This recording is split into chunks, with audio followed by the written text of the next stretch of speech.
Hi guys, तर आज मी गेले होते पेनला आईसोबत रक्षाबंधनची शॉपिंग करायला. आई म्हणाली की तू पण चल, तर मी पण गेले होते. पण तिथे गेल्यानंतर मी जायच्या आधी एवढा पेनमध्ये पाऊस पडला ना, चिखलच खूप झालेला होता आणि त्याच्यात आज मंगळवार होता. तर मंगळवारच्या बाजारातसुद्धा जायचं होतं. मी आईला आधीच सांगितलं होतं की आई आपण बाजारात जायचं, कारण की पहिले मंगळवारचा बाजार होता ना, तो जवळ होता.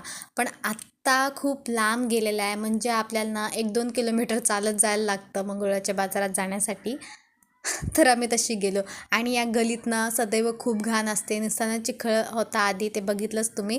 आणि त्याच्यानंतर गळीतून बाहेर पडल्यानंतर तिथे बायका भाजी विकायला बसतात, त्याच्यामुळे तिथे स्वच्छता असते. आणि जशी आम्ही मार्केटमध्ये एंटर झालो ना, तुम्हाला सांगू, राख्यांचे रेट एवढे वाढलेले होते ना, मी आईला बोललो, आई 10 रुपयाची राखी घेतली ना तरी चालते, आपला भाऊ नाही आपल्याकडून अपेक्षा करत की मला ना 50 रुपयाची, 60 रुपयाची, 200 रुपयाची राखी आण. तुम्हाला सांगू, तिथे चक्क 500 रुपयाची सुद्धा राखी होती. हां, साधे आपले ते ब्रेसलेट असतात ना, ते वाले होते आणि ते 500 रुपयाचे. आणि छोट्या मुलांच्या सुद्धा राख्या होत्या, जे साधे साधे कार्टूनवाले असतात ना, त्या स्वस्त होत्या. आणि ज्या दुसऱ्या राख्या असतात ना, असे बँड बिंडवाले असतात, त्या ना खूपच महाग होत्या, 250 रुपये अशा टाईपच्या होत्या. आणि तुम्हाला सांगू, मला वाटलं एवढी गर्दी नसेल बाजारात, पण खूप गर्दी होती. बायका राख्या घ्यायला आलेल्या. आणि तुम्हाला मी ना हे एक लाबूबुवाची राखी घेतली